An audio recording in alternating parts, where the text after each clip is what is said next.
Agger's View is brought to you by PureMTGO.com and MTGOTraders.com. So we're here for round 2, and we're going to cover Todd Anderson again. But first, let's go over the person that's top on the list, CSW. We saw him last game play against Tom Ma. He is Pyromancer, so we'll see how he did this game.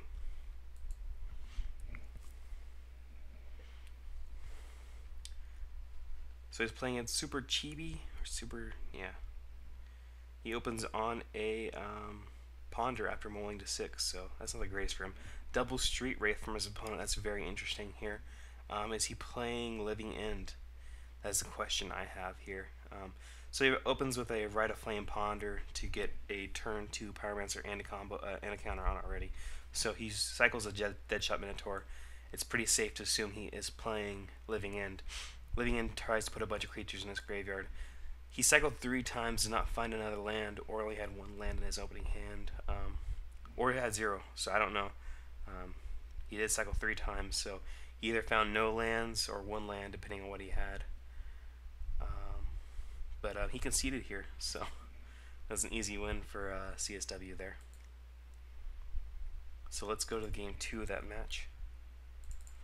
So Living End is a very nice deck too. It's fairly inexpensive compared to other decks. What you do is you just cycle a ton of creatures and then play a Cascade spell that cascades into your Living End.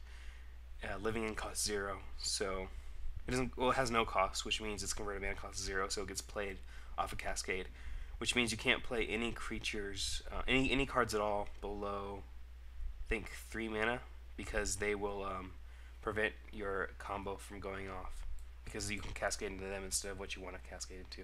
So he Lightning Bolts and remands it back to his own hand, is the trick we're talking about. He didn't have any counters on Pyromancer's Ascension, but he was just doing that to cycle away his Lightning Bolt. He didn't need it at the time. Well, he didn't cycle it. He cycled away his remand, essentially. So he's got 2 Pyromancers on board. His opponent's done very little. He got a Living End in the graveyard and a Glass Dust Hulk. So let's see here. He plays Vendilion Clique. His opponent remands it. Vendilion Clique is one of the best cards in this format. It's a 3/1 flash that messes with your opponent's hand. Does a lot of good work, so that's very interesting to see. He cycles away a bunch of cards, as you'll see here, and cascades into a Living End. I'm assuming his opponent has counter for this. In response, he Peers through Depths, so he's going to get a lot of work out of that. He gets a Lightning Bolt and a Preordain. And the thing is, he can still win on his turn if he doesn't counter this Living End anyways. But it seems he did counter it, and he's getting a lot of damage in here for free too. So I'll just show you. There's a bunch of cards in his deck here. Reveals, because it goes through his whole deck until it finds Living End. So he suspended 1 as well, but it just wasn't enough. And his opponent comboed off with Banefire twice, multiplied for exacts. So again, shows you how powerful Pyromancer is. This deck is pretty nice too, but just didn't have the stuff to beat Pyromancer. So we'll look at Todd Anderson's match here. Look for Strong Sad.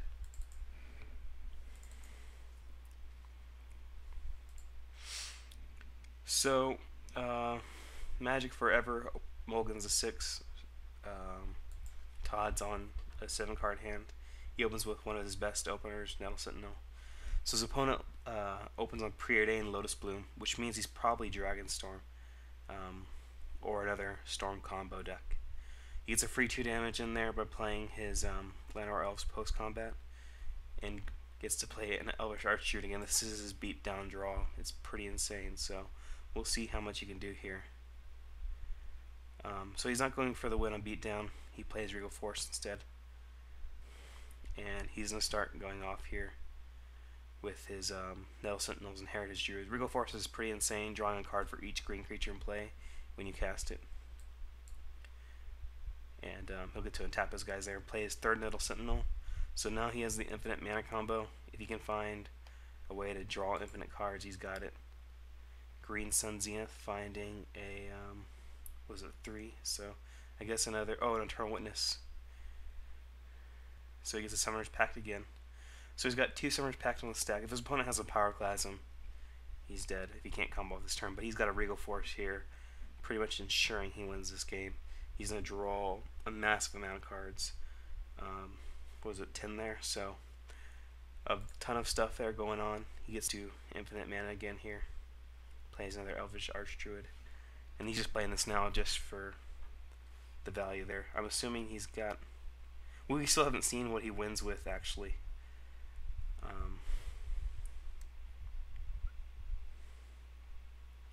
This is before combat, so actually he gets to untap this guy. And he can only attack for 4 this turn, so he's got a bunch of Elvish Archdruids going.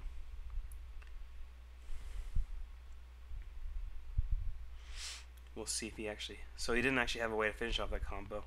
If his opponent has a way to kill off his mana, he actually wins the game because he's got 2 Summoner's Pact to pay for. But I'm pretty sure he doesn't have enough. So Strongside was just going to win next turn on the beatdowns with the whole huge force of dudes.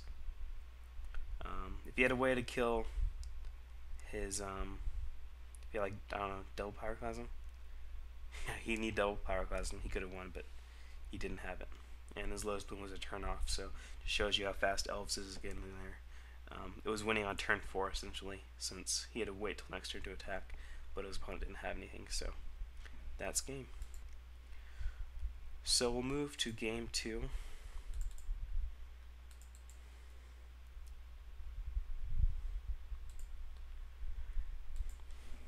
And his opponent opens on a mountain there. Lightning Bolt, I don't know what he's got. I don't know why you'd open on a mountain, unless you have just Cascade Bluffs in your hand, but he hasn't played anything. It's kind of silly right now. Does he have a Remnant or anything? So he's not putting up any threats at all. Essence Warden is very interesting in this matchup, because if you escape 26 life, if you hit 26 life, Dragonstorm has very few ways of actually killing you directly on that turn. So he's almost got infinite life combo. In fact, he does have infinite life combo as we speak. He's got Essence Warden in play and Cloudstone Curio. So he gains 3 mana or 2 mana every time he plays a green spell, and he's got ways to pay. So like, do you know the combo works? He's got infinite cards, infinite life right now. Since every time he returns an elf, he makes 2 mana. None of his elves cost less than... well, the only one he's going to return costs less than 2 mana. So he's got infinite mana, infinite card draw right now. Dragonstorm just does not have a way to deal with that. Like, even if... well, I guess his only hope would be to deck him. But he's got infinite card draw, so I'm pretty sure he's going to find a way to kill you before you deck him. So he's just making Todd go through the motions here. Sometimes annoying. I don't like when people people go through the motions just to spite them. He might have something in his hand. I doubt it.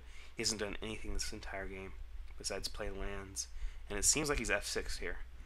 So what it seems to me like is he's just trying to make Todd waste his time. I don't know. So he's floating mana there. He's threatening that he has something, but I don't think he has anything. He's certainly not with his opponent having 7 mana in play and generating two green mana every time he plays a green spell. If he finds a 3rd Nettle Sentinel, this is insane. But right now he's just doing very well with what he's got.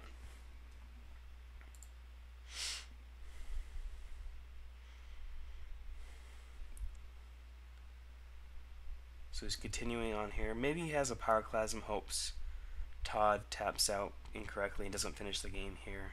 We haven't seen him finish the game yet, so he could be doing that correctly. Now he can't even Pyroclasm next turn. So there's that. I guess he could Pyroclasm if he has a Rite of Flame in his hand. And his opponent conceded right there. So that was turn 2. I didn't even recognize that. It just shows you how insane this deck is. I really hate elves, to be honest. So that's insane. I didn't even recognize that was turn 2. It was turn 2 on the draw, wasn't it? Yeah. Turn 2 on the draw. Okay. Well, his opponent had no interaction at all, and that was kind of lame. Let's see if we can find anything else here before we go to round 3. So Briang's doing pretty well. Let's see what this guy's doing.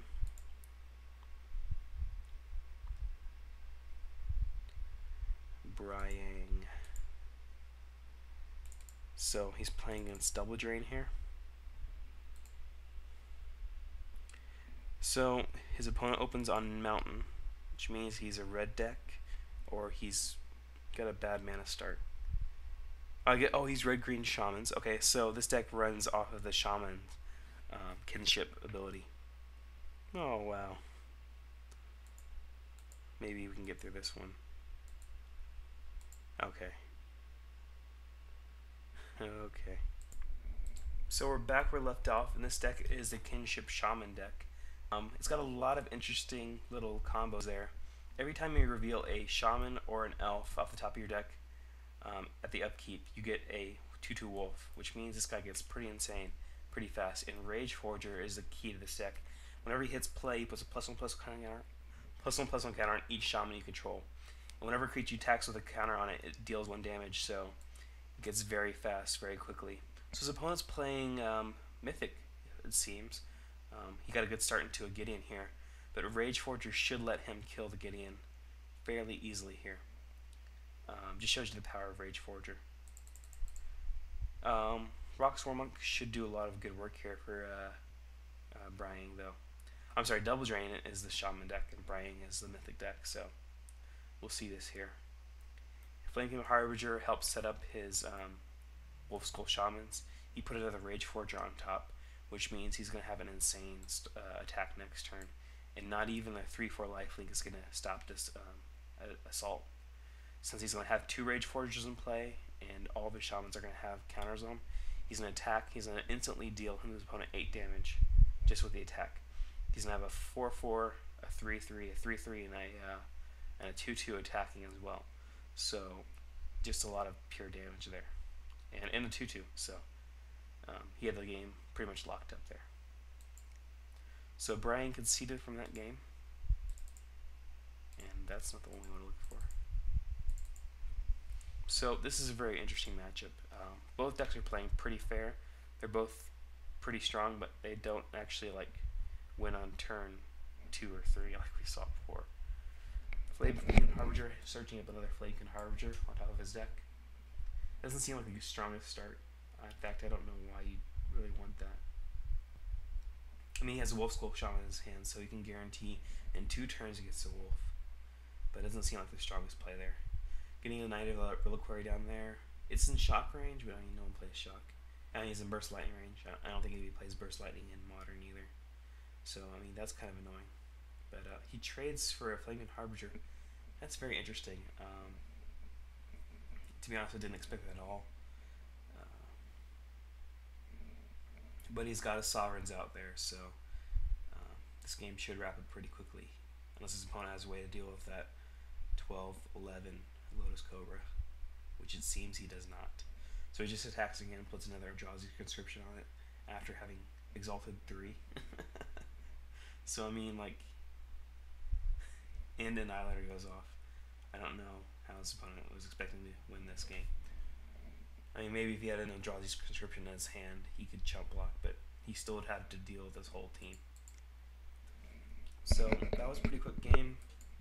Mythic can do that, as we were talking about before, but it's not as broken as, say, Elves. So we'll go to game 3 here. Opens on a Bird of Paradise. They have a lot of good 1-drops and Mythics, Noble Hierarchs and Birds, so they can do a lot of good work. Turn 2 Lotus Cobra. He played his Treetop Village before he played the Lotus Cobra, which means he did not have another 1-drop. Goblin Rune Blaster is a fine Shaman.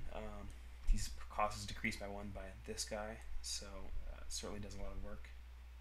He gets a Rock Swarmmonk down to stem the bleeding, and he's got pretty much access to any colors he wants with between his Lotus Cobra and his birds, even though he's played 2 Goblin Rune Blasters. He's also got the board locked up with his Rock Swarmmonk, but he's deciding to attack because he's got Exalted. And he path exiles the Wolf Skull Shaman. So his opponent gets down a Fauna Shaman. That's kind of annoying. He's going to have to deal with that. We'll see if he has an answer for that right now. He gets to attack for 4 with an Exalted Noble Hierarch. Roxor Monk. He hits himself with Vanillion Clip, which is another trick you can do. It cycles away your card, you draw a card. So you usually use it on your opponent's hand, but you can certainly do it to yourself if you need. So he gets a Rage Forger here. This could be very interesting. I mean, he's got 4 Shamans in play already, so this is going to be 8 damage attacking, and plus all the attackers, so 3, 3, 2, and 2.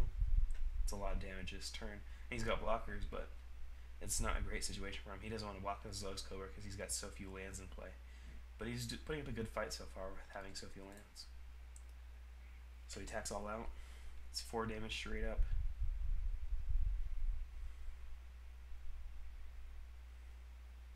He blocks there and there. So he trades off all those guys and doesn't die, but he's not doing great right now. He continues to attack with Roxor Monk, which is kind of interesting. And if his opponent has another Rage Forger, he probably would have won. In fact, let's do the math here. So he got a Fauna Shaman off. It's nice as a Shaman. And Blood Ray. Blood Ray is an elf, so it only works with the wolf guy. But if he got another Rage Forger, he would he wouldn't have won either. So I mean, I guess it was fine to get the Blood Ray elf there.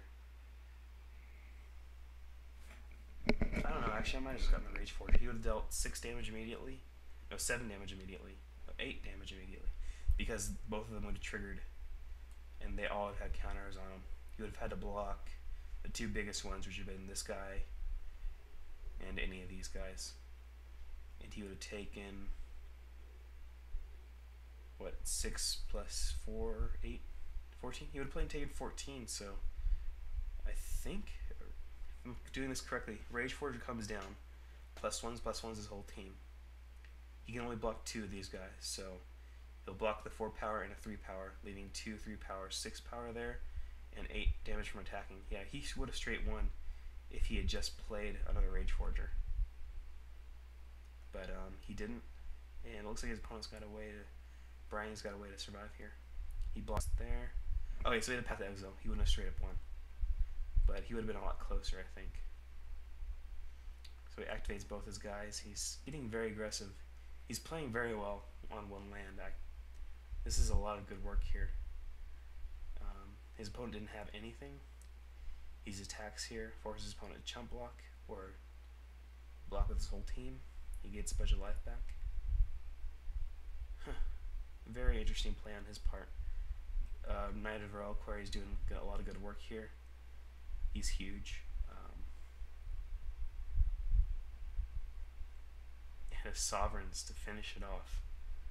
A lot of good work here from Brian. That was fantastic on his part.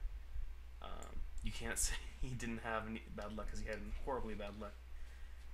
That was a fantastic game, if I do say so. So, that was a good round 2. I will see you in round 3. Wait, did we do the whole thing? I think we did, right? No, we missed a game? No, yeah, we saw both games where Brian won, so yeah. Good game. I will. I'm being crazy here.